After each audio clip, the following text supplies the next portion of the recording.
I'm here to talk about success. I went to college, I went and worked out 5 hours a day, and I was working on construction because in those days in bodybuilding there was no money. I didn't have the money for food supplements or anything. So I had to go to work. So I worked on construction. I went to college, I worked out in the gym, and at night from 8 o'clock at night to 12 midnight, I went to acting class 4 times a week. So I did all that. There was not one single minute that I wasted. And this is why I'm standing here today. At the age of 20, I went to London and I won the Mr. Universe contest as the youngest Mr. Universe ever. And it was because I had a goal. See, if you don't have a vision of where you go, and if you don't have a goal where you go, you drift around and you never end up anywhere. 74% hate their job in America.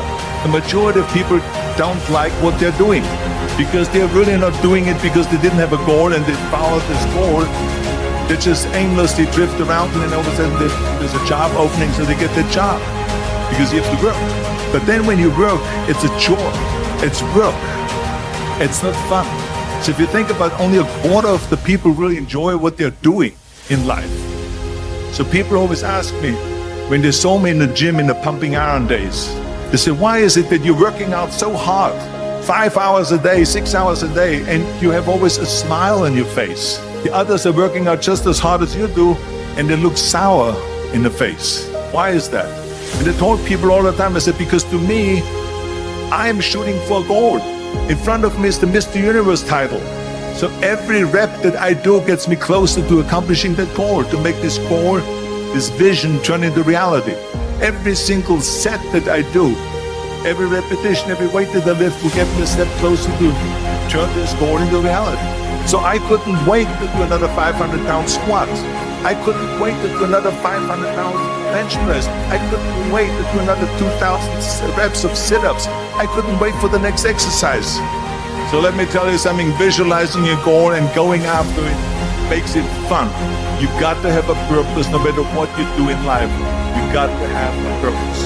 And Muhammad Ali worked his butt off, and I saw it firsthand. And I remember that there was a sports writer that was there in the gym when he was working out, he was doing sit-ups. And they asked him, how many sit-ups do you do? And he said, I don't start counting until it hurts. Now think about that. He doesn't start counting his sit-ups until he feels pain. That's when he starts counting. That is working hard. And so you can't get around the hard work. It doesn't matter who it is. There is no magic out there. You cannot get around. You have to work and work. Make sure of this and make sure of that and all that stuff. So it's work. And it drives me crazy when people say they don't have enough time to go to the gym for 45 minutes a day and work out. Or to do something for 45 minutes to an hour a day to improve. If it is physically improve or if it is mentally to improve. Imagine you read 1 hour a day about history. How much you will learn after 365 hours in 1 year. Think about if you study about the history of musicians, of composers, how much you would know. Imagine if you would work on the business, on some business that you want to develop every day for an hour. Imagine how further along you will go and get. When people say we don't have the time, we have 24 hours a day. We sleep 6 hours a day, so that gives you still 18 hours. There's someone shaking their head out here in front to say probably, I don't sleep 6 hours, I sleep 8 hours, right? Or just sleep faster. So we have 18 hours a day.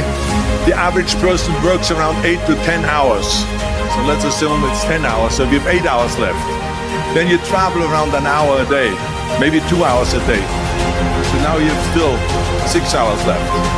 So what do you do with the 6 hours? What do you do with the 6 hours? Then we eat a little bit, then we schmooze a little bit, talk a little bit to people and all that stuff. But you can see how much time there is available if you organize your day. So you got to work hard. I hate plan B. And I tell you why. Because we have so many doubters, as I've said earlier, the no-sayers. We have so many of those people that say no and you can't do it, that's impossible. That is okay because we just turn off As I said earlier, we hear the no being a yes, you can't do it, and all of that. So that is possible to do that amongst all the negative people around you. But when you start doubting yourself, that's very dangerous. Because now what you're basically saying is that if my plan doesn't work, I have a fallback plan. I have a plan B. And that means that you start thinking about plan B, and every thought that you put into plan B, you're taking away now that thought and that energy from plan A.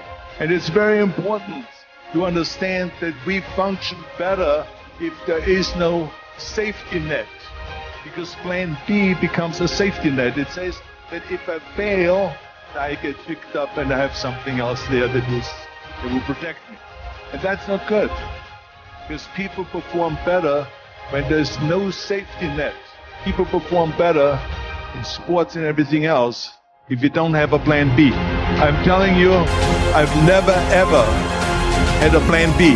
I said I made a full commitment that I'm going to go and be a bodybuilding champion. I made a full commitment that I'm going to be in America. I made a full commitment that I'm going to get in the show business and I'm going to be a leading man. No matter what it takes, I will do the work. I will do the work over and over and over until I get it. And the same was in politics and everything like that. So to me, it is very dangerous to have a plan B because you're cutting yourself off from the chance of really succeeding. And the reason, one of the main reasons why people want to have a plan B is because they are worried about failing. What is if I fail, then I don't have anything else? Well, let me tell you something. Don't be afraid of failing because there's nothing wrong with failing. You have to fail in order to climb that ladder.